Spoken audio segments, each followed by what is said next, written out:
नमस्कार, यूपीएससी हिंदी के YouTube channel पर आप सभी का स्वागत है। मैं हूं सिद्धांत शुक्ला। फ्रेंड्स, हम यूपीपीएससी प्रारंभिक परीक्षा 2018 के प्रश्नों पर चर्चा कर रहे थे और इसमें अब जो प्रश्न बचे रह गए उनकी संख्या 87 है, 87 है। तो इन शेष प्रश्नों पर हम चर्चा करेंगे। इसके बाद 2021 के प्रश्न पत्र को हम देखेंगे। ठीक है, तो हम चलते हैं अपने पहले प्रश्न पर और पहला प्रश्न है इतिहास, भारतीय इतिहास एवं कला संस्कृति से जुड़ा हुआ है। और पहला जो प्रश्न है वो है, निम्नलिखित युग्मों में कौन सुमेलित नहीं है? ए ध्रुवदास भगत नामावली, मतलब एक तरफ रचनाकर्ता या लेखक या कवि का नाम है तो दूसरी तरफ उनकी रचनाओं के नाम है। तो बी है नाभादास भक्तमाल, सी है रसखान रसिक प्रिया, डी है उस्मान चित्रावली। तो आपको मालूम होना चाहिए जो रसिक प्रिया है, कवि प्रिया है और रामचंद्रिका है, ये केशवदास की प्रमुख रचनाएं हैं। मतलब रसिक प्रिया, कवि प्रिया और रामचंद्रिका, ये तीनों रचनाएं प्रसिद्ध रही हैं, फेमस हैं, केशवदास की ही रचनाएं हैं। तो आपको केशवदास की प्रमुख रचनाओं के बारे में जानकारी थोड़ी भी होती तो आप इस प्रश्न को यहाँ पर क्या कर सकते थे, सही कर सकते थे। तो ध्रुवदास ये क्या है, ये सही है, सुमेलित है। बी भी सुमेलित है, डी भी सुमेलित है। जो सुमेलित नहीं है वो सी है। और रसखान की जो प्रमुख रचनाएं हैं, दो प्रमुख रचनाएं मानी जाती हैं, एक तो प्रेम वाटिका ही है, दूसरा है सुजान रसखान। ठीक है, आप लिखना चाहें तो लिख लीजिए सुजान रसखान। ये दो इनकी प्रमुख रचनाएं हैं। ठीक है, अगला प्रश्न है, निम्नलिखित में से किन स्थानों से मध्य पाषाण काल में पशुपालन के प्रमाण मिलते हैं? औदे, बोरी और बागौर, लखनिया। तो यहाँ पर जो सही विकल्प है वो सी है। ठीक है, मध्य पाषाण काल में पशुपालन के जो प्रमाण मिलते हैं वो कहाँ से मिलते हैं? बागौर से मिलते हैं। तो देख लीजिए। और ऐसे थोड़ा प्रश्न यहाँ से इस तरह से बनना आगे मेरे ख्याल से उम्मीदें कम हैं, बनने होंगे। तो आपके ज़्यादातर ऐसे इस तरह के प्रश्न जो बनते हैं वो सिंधु घाटी सभ्यता से, इन क्षेत्र मतलब टॉपिक से बन जाते हैं। जैसे इधर आप देखिए, निम्नलिखित में से सिंधु सभ्यता से संबंधित कौन से केंद्र उत्तर प्रदेश में स्थित हैं? तो आपको ध्यान होना चाहिए 2020 का हो 2021 का प्रश्न पत्र आप देखिए, वहाँ पर क्या पूछ ले रहा है, सिंधु घाटी से सभ्यता से संबंधित पूरा स्थल दे रहा है, पूरा स्थल और संबंधित वो पूरा स्थल किस राज्य से, वर्तमान के किस राज्य से या उस टाइम के किस राज्य से संबंधित थे, उस तरह के प्रश्न पूछे जा रहे हैं। तो आप ये चीज़ें मतलब जो सिंधु घाटी सभ्यता से संबंधित महत्वपूर्ण केंद्र हैं, पूरा स्थल हैं और उनसे संबंधित जो क्षेत्र हैं उनके नाम आप क्या कर लीजिए, याद कर लीजिए। ठीक है, वहाँ से प्रश्न बन रहे हैं। तो नीचे दिए गए कुटों में से सही उत्तर का चयन करना है। कालीबंगा, लोथल, आलमगीरपुर और हुलास है। तो यहाँ पर जो उत्तर प्रदेश से संबंधित केंद्र हैं वो आलमगीरपुर है और हुलास है। आलमगीरपुर जो है पश्चिमी उत्तर प्रदेश के मेरठ ज़िले में यमुना की जो सहायक हिंडन नदी है उस पर स्थित एक पूरा स्थल है। और वहीं हुलास देखेंगे तो वो सहारनपुर जिले में स्थित है। तो यहाँ पर जो सही विकल्प होगा, जो सही कूट होगा वो क्या है, डी होगा। ठीक है, और कालीबंगा लोथल देखें तो कालीबंगा आपका है राजस्थान से, राजस्थान के हनुमानगढ़ जिले, और लोथल गुजरात में स्थित है। निम्नलिखित में से कौन शुक्ल यजुर्वेद की संहिता है? यजुर्वेद एक कर्मकांडी वेद भी कहा जाता है इसे, और यजुर्वेद को दो भागों में बांटा गया है, जो पहला शुक्ल यजुर्वेद और दूसरा जो है कृष्ण यजुर्वेद। ठीक है, कृष्ण का अर्थ होता है मंत्रों का अव्यवस्थित संग्रह से है, जबकि शुक्ल का अर्थ मंत्रों की व्यवस्थित संग्रह से है। और शुक्ल यजुर्वेद की से संबंधित जो संहिता है वो वाजस्नेयी है, ए विकल्प यहाँ पर सही होगा। और कृष्ण यजुर्वेद से संबंधित जो संहिता है वो मैत्रेयी, तैत्तिरीय और काटक है। और अगला जो देखें तो कपिस्टल संहिता है। ठीक है, तो ये कृष्ण यजुर्वेद से संबंधित संहिता थी। वहीं अगला प्रश्न है, पुष्यमित्र शुंग द्वारा 2 अश्वमेध यज्ञ किए जाने के बारे में जानकारी किस लेख से मिलती है? सारनाथ लेख, बेशनगर लेख, अयोध्या लेख, हाथी गुम्फा लेख। तो यहाँ पर जो सही विकल्प होगा वो सी होगा, क्योंकि जो पुष्यमित्र शुंग द्वारा अश्वमेध यज्ञ के बारे में जो जानकारी मिलती है वो सी अयोध्या लेख ही है। अयोध्या लेख में है क्या कि जो पुष्यमित्र शुंग के उत्तराधिकारी धनदेव थे, उन्होंने ही पहली शताब्दी ईसा पूर्व में इसे लिखवाया था। यह संस्कृत में है और उसी में इस 2 अश्वमेध यज्ञ के बारे में जानकारी मिलती है। ठीक है, हाथी गुम्फा लेख देखें तो ये खारबेर शासक से संबंधित है। ठीक है, खारबेर शासक से। और वहीं बेसनगर देखें तो यवन राजदूत हेरियोडोरस से है। राइट, अगला प्रश्न है, हाथी गुम्पा का अभिलेख किस शासक के विषय में जानकारी का स्रोत है? पीछे ही चर्चा कर चुके हैं, खारबेल। ठीक है, अगले प्रश्न पर चलते हैं। अगला प्रश्न है, निम्नलिखित में से कौन सी संस्था विदेशी व्यापार से संबंधित थी?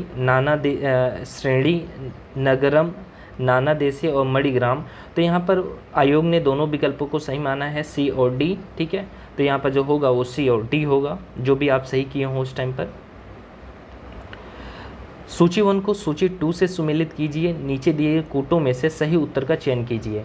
इस तरह के प्रश्न मतलब पीछे भी आगे भी मतलब देखें 2020 और 19 इन सभी प्रश्न पत्रों में पूछे गए हैं। एक तरफ महाजनपद के नाम तो दूसरी तरफ राजधानी, तो इस तरफ एक तरफ राजधानी के नाम है तो संबंधित नरेश के कौन नरेश है, वहाँ का राजा कौन रहा, ये सब मतलब इधर से प्रश्न बन रहे हैं।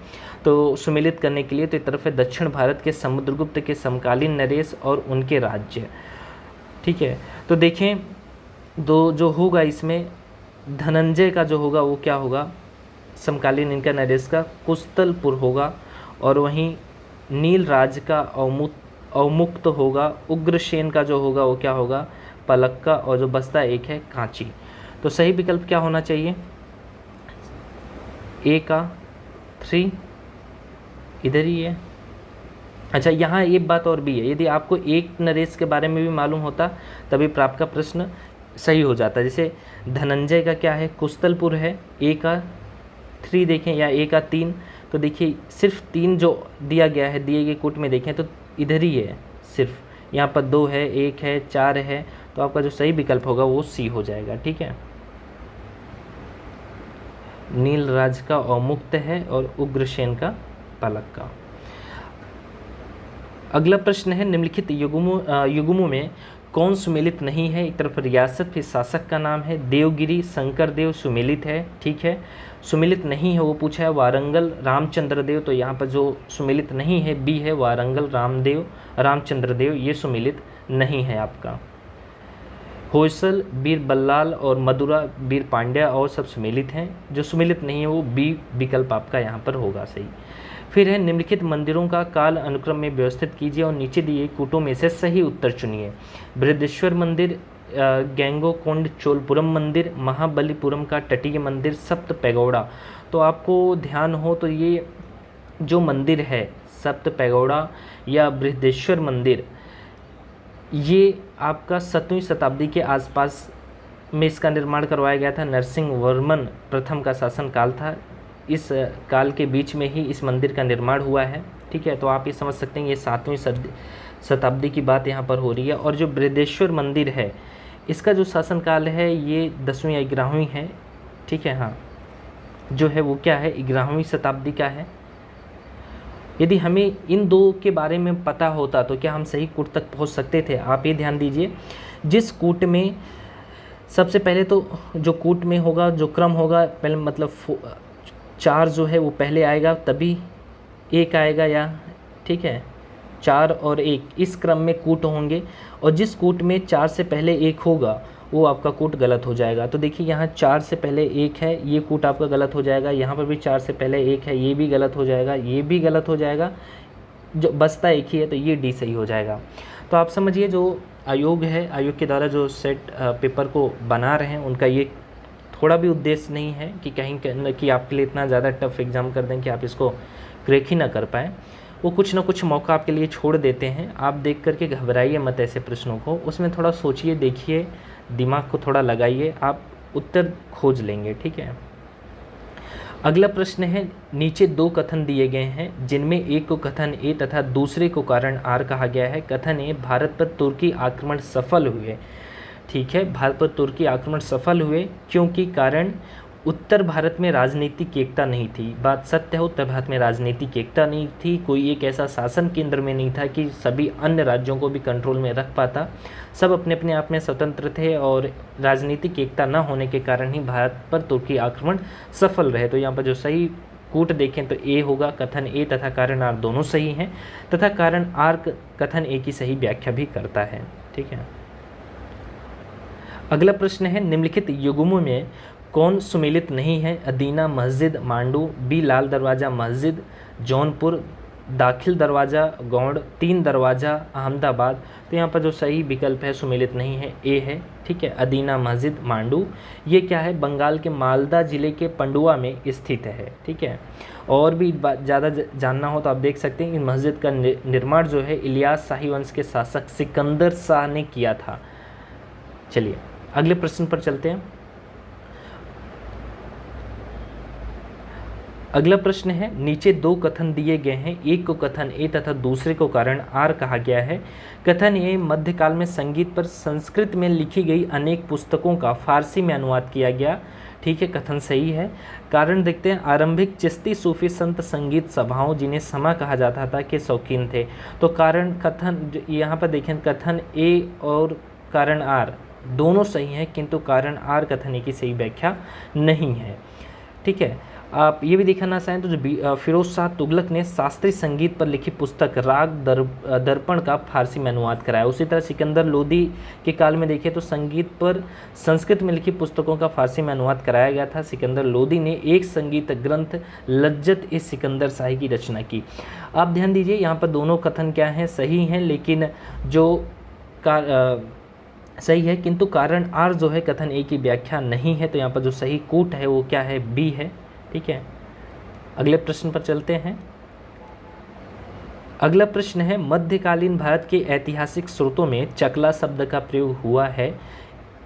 पहला, परगना के समानार्थी था, बी, सरकार के समानार्थी था, सी, सूबा और परगना के बीच का क्षेत्रीय इकाई था लेकिन सरकार के समानार्थी नहीं था, डी, उपयुक्त में से कोई नहीं। तो यहाँ पर जो सही विकल्प होगा वो सी होगा।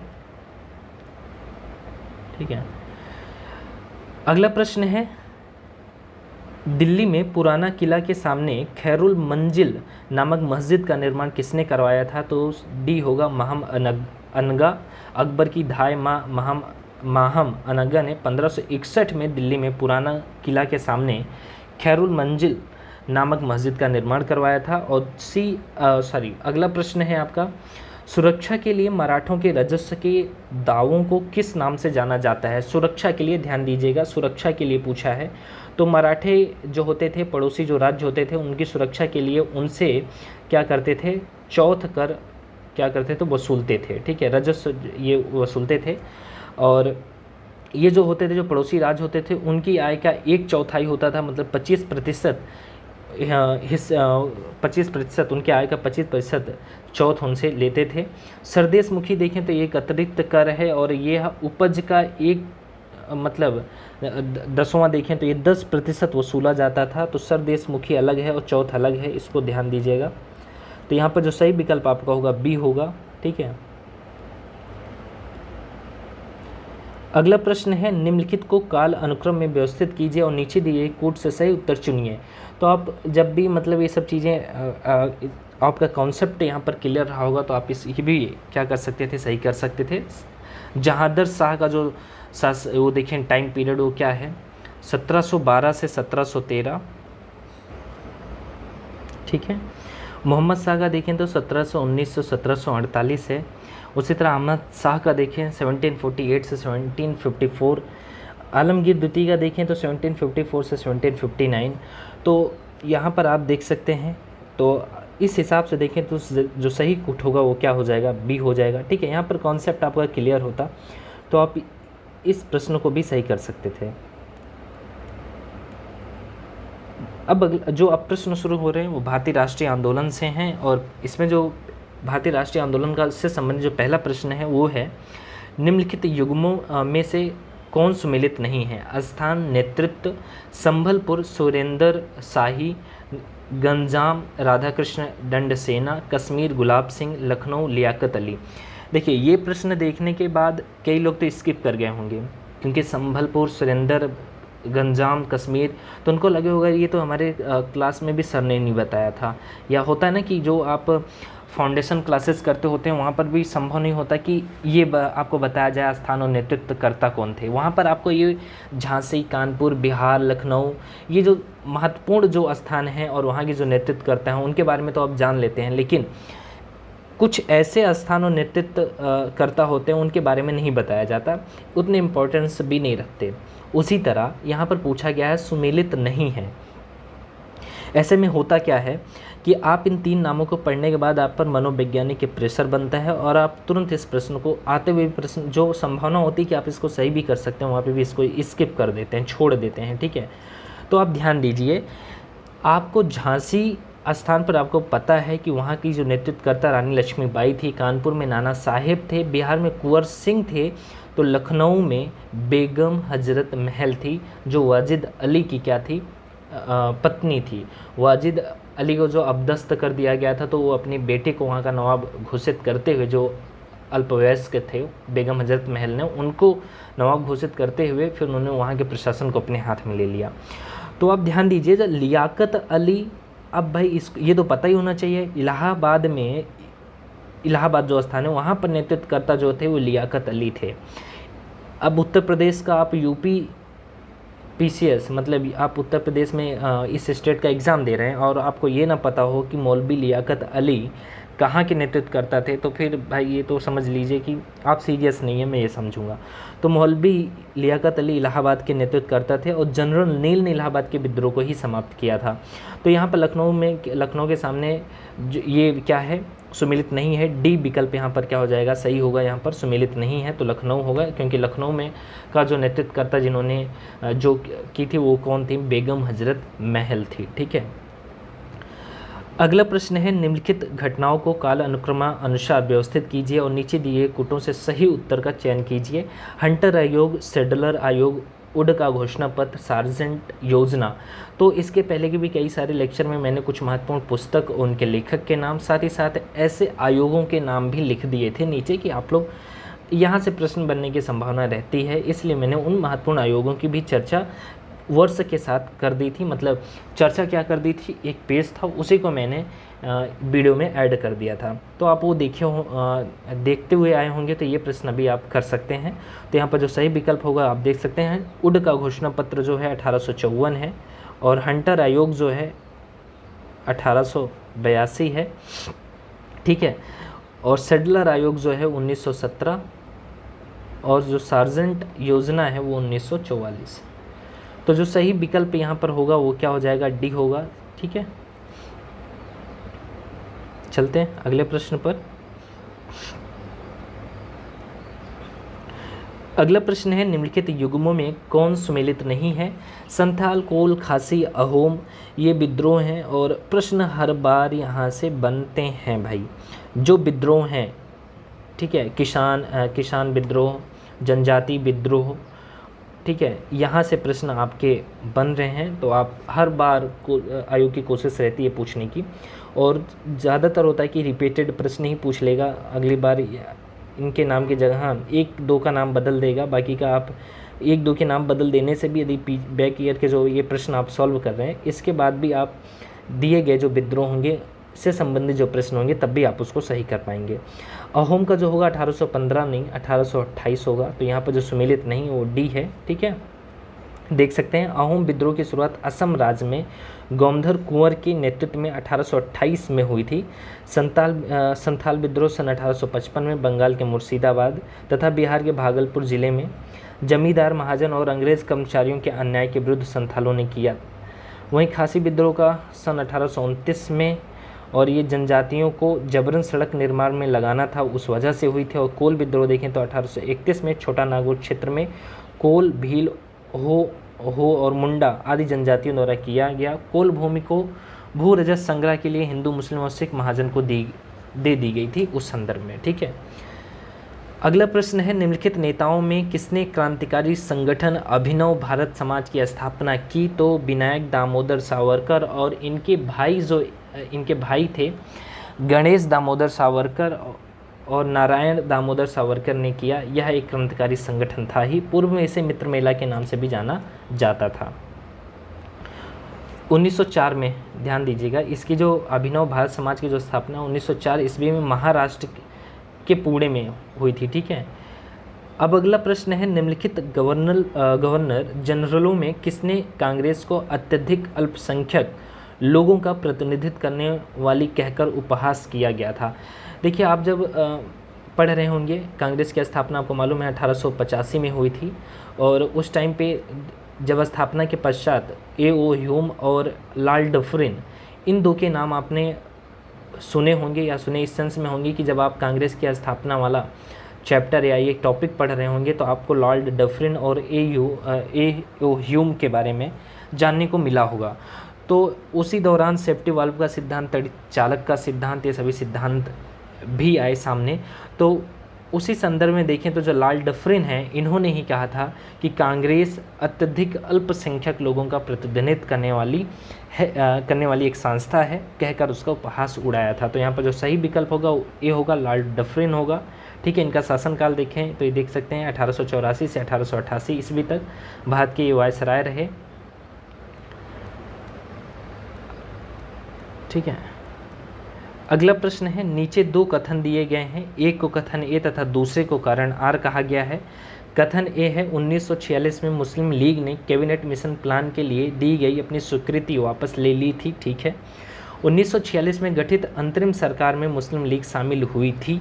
ठीक है, दोनों कथन यहाँ पर क्या हैं, सही हैं। कथन ए तथा कारण आर दोनों सही हैं, किंतु कारण आर कथन ए की सही व्याख्या नहीं है। तो जो सही विकल्प होगा बी होगा। आप देख सकते हैं 6 जून 1946 को मुस्लिम लीग द्वारा कैबिनेट मिशन योजना को स्वीकार कर लिया गया, लेकिन संविधान सभा के चुनाव में कांग्रेस ने 214 समान सीटों में से 205 तथा मुस्लिम लीग ने 78 मुस्लिम सीटों में से 73 सीटें प्राप्त की। इस घटना से जिन्ना ने कुछ अनुभव यह किया कि मुस्लिम लीग के पास मात्र 25% से भी कम सीटें हैं। अब इसलिए जिन्ना ने जून 1946 को कैबिनेट मिशन से अपनी स्वीकृति वापस ले ली, लेकिन बाद में 13 अक्टूबर 1946 के प्रस्ताव द्वारा लॉर्ड बेबल के सुझाव पर 26 अक्टूबर 1946 को मुस्लिम लीग अंतरिम सरकार में शामिल हो गई।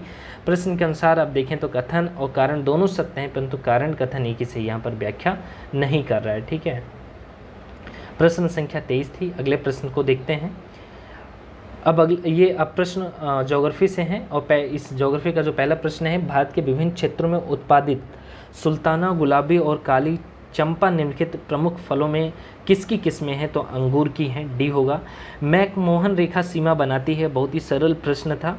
मैकमोहन रेखा सीमा बनाती है भारत एवं चीन के बीच, भारत एवं पाकिस्तान के बीच, भारत एवं म्यांमार के बीच, भारत एवं नेपाल के बीच, तो भारत एवं चीन के बीच बनाती है। रेडक्लिफ रेखा देखेंगे तो वो भारत और पाकिस्तान के बीच और भारत एवं बांग्लादेश के बीच, और डूरंड रेखा देखेंगे तो वो अफगानिस्तान और भारत के बीच सीमा रेखा बनाती है। ठीक है, अगला प्रश्न है, भारत के निम्नलिखित राज्यों में किसकी तट रेखा सबसे लंबी है? तट रेखा आपको मालूम, भारत में 9 राज्य और 4 केंद्र शासित प्रदेशों की सीमाएं समुद्री तट रेखा से लगी हुई हैं। 9 राज्यों के नाम देखें तो गुजरात, महाराष्ट्र, गोवा, कर्नाटक, केरल, तमिलनाडु, आंध्र प्रदेश, ओडिशा और पश्चिम बंगाल है। और केंद्र शासित प्रदेशों में देखें तो दमन और दीव, पुडुचेरी, लक्षद्वीप और अंडमान व निकोबार द्वीप समूह हैं। अब आपसे मेरा प्रश्न यहाँ पर है कि आप बताइए कि दमन और दीव का जो विलय हुआ है आप जानते ही हैं, इसके बाद आप मुझे बताइए कि कुल कितने केंद्र शासित प्रदेश हैं जिनकी सीमाएं समुद्री तट रेखा से लगती है? आप कमेंट बॉक्स में इसका उत्तर दीजिए। चलते हैं अपने प्रश्न पर। प्रश्न था कि भारत के निम्नलिखित राज्यों में किसकी तट रेखा सबसे लंबी है? तो जो सबसे ज़्यादा तट रेखा लंबी है वो किसकी है? गुजरात की है। अब मुझे ठीक है, और आप जानिए जो सबसे छोटी समुद्री तट रेखा वाला जो राज्य है वो गोवा है। ठीक है, याद कर लीजिएगा। और आप जानना चाहें तो समुद्री तट की जो कुल लंबाई है वो 7516.6 किलोमीटर है। ठीक है, अगला प्रश्न है, निम्नलिखित में कौन भारत का सबसे ऊंचा जलप्रपात है? सबसे ऊंचा जलप्रपात पूछा है, पता भी होना चाहिए। तो इसका जो सही विकल्प है वो क्या है? बी है। कुंचिकल जलप्रपात भारत का सबसे ऊंचा जलप्रपात है, जो कर्नाटक के शिमोगा जिले के एक शहर मस्तीखेट के पास निदागोंडू गांव के निकट है। इतना ज़्यादा अंदर तक आपको नहीं जानने की ज़रूरत है, बस जानिए कर्नाटक के शिमोगा जिले शहर तक जान लीजिए, बहुत ज़्यादा है, उतना ज़्यादा अंदर नहीं जाने की ज़रूरत है। इसकी ऊंचाई 455 मीटर है। यह जलप्रपात वरही नदी द्वारा बनाया गया है, ये आप याद कर सकते हैं। ठीक है, वरही नदी।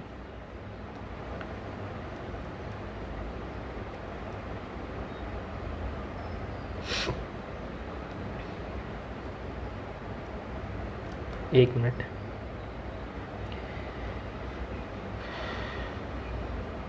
ठीक है। अगला प्रश्न है, सूची 1 और सूची 2 का मिलान कीजिए और सूची के नीचे दिए कूट से सही उत्तर का चयन कीजिए। सूची 1 राज्य है और दूसरे सबसे ऊंची चोटी है, तो राज्य देखें केरल, नागालैंड, उत्तराखंड, तमिलनाडु, और इस तरफ चोटियों का नाम है दोड्डा बेट्टा, नंदा देवी, अनाईमुदी, सारामती। तो आपको पता है नंदा देवी जो है ये क्या है, उत्तर भारत में है, ठीक है, उत्तर भारत। और ये सब जो है उत्तर भारत, इतना नंदा देवी के बारे में मालूम होने के बाद अब यहाँ देखिए उत्तर भारत का जो एक राज्य है वो क्या है, उत्तराखंड है, नागालैंड देखिए नॉर्थ ईस्ट, केरल और तमिलनाडु, ठीक है, बसते हैं ये दक्षिण भारत, साउथ में है। तो यहाँ पर उत्तराखंड जो है सी का क्या हो जाएगा, दो में मिल जाएगा नंदा देवी। तो सी का देखिए 2 ऑप्शन अब चलते हैं कोड पे। सी में देखिए यहाँ 4 है, यहाँ 4 है, यहाँ 3 है, 2 यहाँ पर है। तो इसका मतलब है कि ए बी डी गलत है, जो सही है वो सी है। प्रश्न सरल था, ठीक है। आप थोड़ा भी ये देख करके डर जाते हैं कि ये सब नाम पहली बार सुन रहे हैं, आप थोड़ा भी पढ़े ना अच्छे से, कॉन्सेप्ट आपका क्लियर है, कुछ चीज़ों को आपने समझा जाना है, तो ज़रूरी नहीं सबके बारे में मालूम हो, किसी को नहीं पता होता सबके बारे में कुछ के बारे में पता होता है। इसके बाद ही वो एक एलिमिनेशन जो एक पद्धति होती है या तरीका होता है, और जो अपने जो कुछ अनुभव होते हैं उन आधार पर हम प्रश्न को सही करते हैं। तो ये चीज़ आप ध्यान दीजिए। अगला प्रश्न है, राजस्थान मरुस्थल अथवा थार मरुस्थल निम्नलिखित में किसका विस्तार है। तो यहाँ पर प्लीओसीन, पेलियोसीन, प्लिस्टोसीन एवं अभिनव जमाव, डी है ओलिगोसीन। तो यहाँ पर जो सही विकल्प होगा वो क्या होगा, सी होगा, प्लिस्टोसीन एवं अभिनव जमाव का क्या है, विस्तार है राजस्थान मरुस्थल या थार मरुस्थल। भारत की निम्नलिखित नदियों में कौन पश्चिमी घाट से नहीं निकलती हैं, गोदावरी, तापी, कावेरी, काबाम। तो यहाँ पर जो बी है तापी जो है वो क्या है, पश्चिमी घाट से नहीं निकलती, गोदावरी, कावेरी, काबाम ये पश्चिमी घाट से निकलने वाली नदियाँ हैं। तापी जो है पश्चिमी भारत की प्रसिद्ध नदी है, जो मध्य प्रदेश के बैतूल जिले के मुल्ताई से निकलकर सतपुड़ा पर्वत प्रक्षेपों के मध्य से पश्चिम की ओर बहती हुई कहाँ जाकर मिल जाती है, अरब सागर में मिल जाती है। अब बताइए आप, नर्मदा नदी किस सागर में जाके मिलती है, इसका भी आप उत्तर कमेंट बॉक्स में दीजिए, ठीक है। अगला प्रश्न है, निम्नलिखित कथनों में कौन सा सही नहीं है। ए है काली मिट्टी को स्थानीय भाषा में रेगुर कहा जाता है, बिल्कुल सही है, स्थानीय भाषा में इसके रेगुर कहा जाता है। क्रेब्स के अनुसार रेगुर मिट्टी अनिवार्य रूप से एक परिपक्व मिट्टी होती है, ठीक है, ये भी सही है। काली मिट्टी में आर्द्रता धारण करने की उच्च क्षमता होती है, बिल्कुल सही है। काली मिट्टी हिमालय क्षेत्र में पाई जाती है, बिल्कुल नहीं। काली मिट्टी जो है आपकी गुजरात, कर्नाटक, केरल, मध्य प्रदेश ये जो क्षेत्र हैं ना, महाराष्ट्र, कर्नाटक, गुजरात और मध्य प्रदेश में पाई जाती है, ठीक है। तो काली मिट्टी हिमालय क्षेत्र में नहीं पाई जाती है। बहुत ही सरल ये भी प्रश्न था, तो यहाँ पर जो सही विकल्प होगा डी होगा। अगला प्रश्न है, विश्व प्रसिद्ध भगवान बेंकटेश्वर का मंदिर निम्नलिखित पहाड़ियों में किसमें अवस्थित है। दिए गए जो 4 विकल्प हैं इनमें से किसी भी पहाड़ियों में स्थित नहीं है, इसलिए आयोग ने क्या किया, इस प्रश्न को ही हटा दिया है। तब भी आप जान लीजिए ये आंध्र प्रदेश के चित्तूर जिले में तिरुपति के पहाड़ी शहर तिरुमला में स्थित है, ठीक है, आपकी जानकारी के लिए याद रखिए। अगला प्रश्न है, निम्नलिखित भारतीय मौसम मुख्यालयों को उनकी स्थापना के काल अनुक्रम में व्यवस्थित कीजिए और नीचे दिए कूट से सही उत्तर का चयन कीजिए। देखिए मौसम मुख्यालय की स्थापना का वर्ष देखें तो कोलकाता 1875, शिमला 1905, पुणे 1928, दिल्ली 1944। तो आप जब भी इन मौसम मुख्यालयों को न्यूज़ में देखा होगा तब भी उस टाइम पे सन पर तो नज़र आपकी पड़ जानी ही चाहिए थी। उस टाइम पे आपको 1-2 के बारे में भी पता होता तब भी आपका काम बन ही जाता, ठीक है। ज़रूरी नहीं कि एग्ज़ाम हॉल में सभी के बारे में आपको सभी वर्ष आपको पता हो, लेकिन कुछ वर्ष के पता होने से भी आप उत्तर को सही कर लेते हैं, ठीक है, ठीक है। जैसे देखें तो कोलकाता 1875 है, शिमला 1905 है। मान लीजिए हमें 2 के बारे में मालूम ही था, ठीक है, जैसे मुझे 2 के बारे में मालूम था, कोलकाता और शिमला। अब इस स्थिति में क्या होगा कि आपको मालूम ये होना चाहिए कोलकाता क्या है बी और शिमला सी। इसका मतलब जो दिए गए कूट होंगे उसमें जो क्रम होगा वो इस तरह से होगा कि आपको बी पहले मिलेगा, फिर इसके बाद सी मिलेगा, बी सी, इस तरह के क्रम में कूट लगे होंगे। तो जिस कूट में बी से पहले सी होगा वो आपका कूट गलत हो जाएगा। इसमें देखिए बी से पहले सी लगा हुआ है, ये गलत हो जाएगा। इसमें देखिए, ठीक है, इसको बाद में देखते हैं। इसमें देखिए क्या है, अच्छा यहाँ पर भी देखिए बी और सी इस क्रम में है ना, ठीक है, मतलब आपको थोड़ा देखना था ऐसे प्रश्न, ऐसा ज़रूरी नहीं कि सब प्रश्न मैं कह रहा हूँ कि आप सही कर सकें। तो यहाँ पर जो सही विकल्प आप देखें हैं तो क्या होगा, डी होगा। फिर और इन मुख्यालयों की जो स्थापना वर्ष है उसको आप देख लीजिए, याद कर लीजिए, फिर से प्रश्न बन सकते हैं, ऐसा नहीं कह सकते नहीं बन सकते, और प्रश्न रिपीटेड भी बन रहे हैं, तो आप एक बार देख लीजिए इसको, ठीक है। निम्नलिखित घटनाओं पर विचार कीजिए। पहला सरीसृप, पहला कीट, कवच वाले जीव, पहला स्तनधारी, और कह रहा है कि उपयुक्त घटनाओं को पृथ्वी पर उनके उत्पन्न होने के कालक्रमानुसार व्यवस्थित कीजिए तथा नीचे दिए कोटों में से सही उत्तर का चयन कीजिए। तो आप यहाँ देखिए, जो कवच वाले जो जीव हैं वे लगभग 570 मिलियन वर्ष पूर्व आ चुके हैं। पहला कीट, इनका उत्पन्न होने का समय देखें तो लगभग 480 मिलियन वर्ष पूर्व है। पहला सरीसृप 320 मिलियन वर्ष पूर्व है।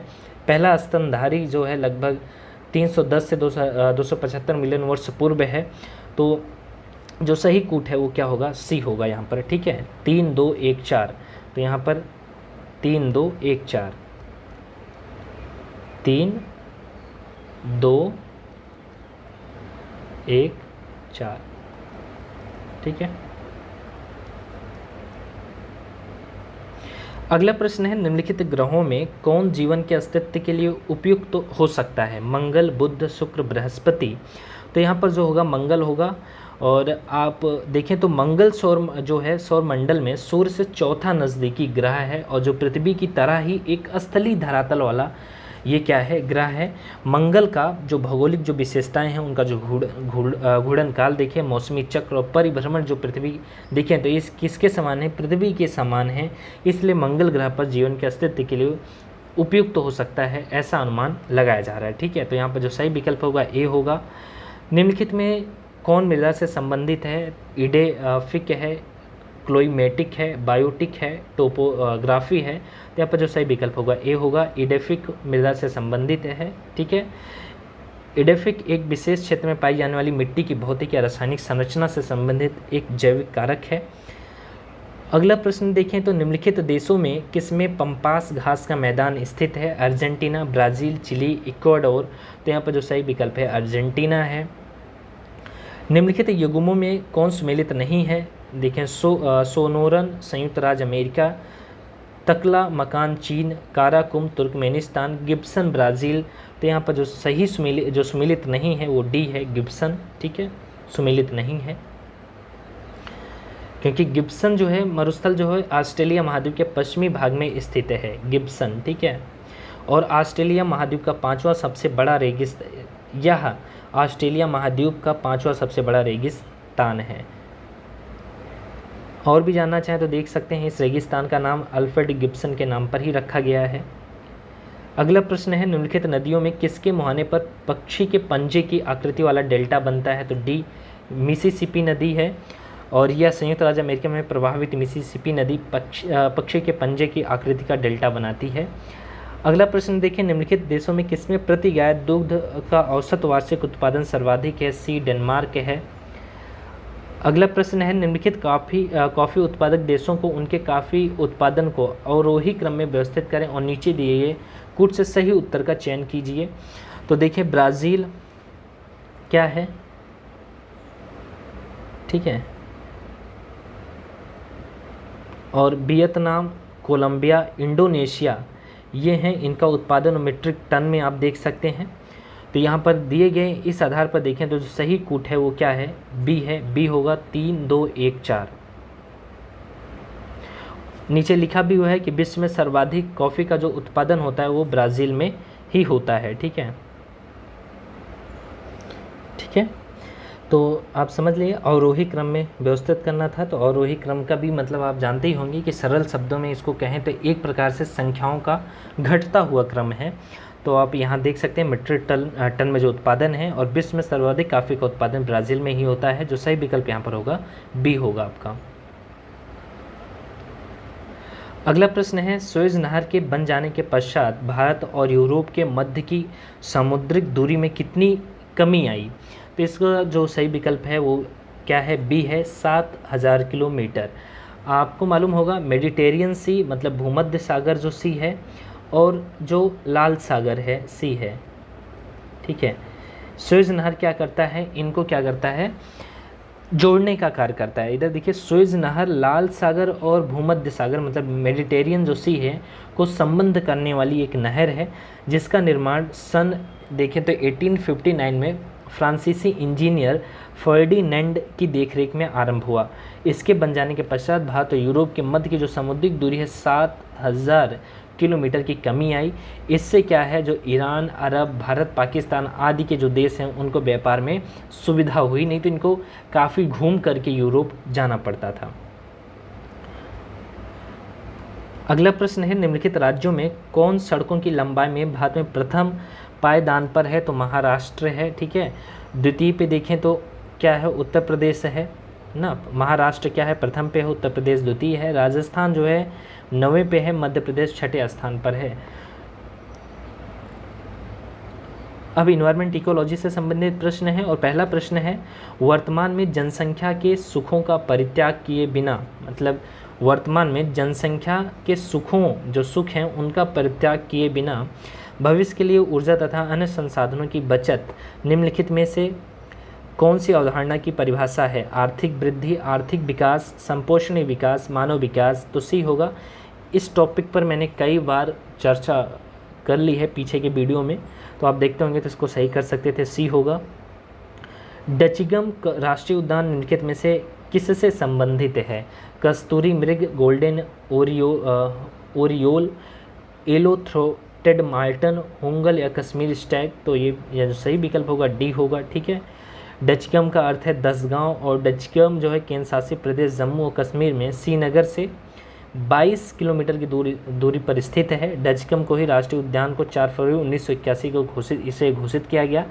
यह उद्यान जो है हंगुल या कश्मीरी हिरण के घर के तौर पर जाना जाता है।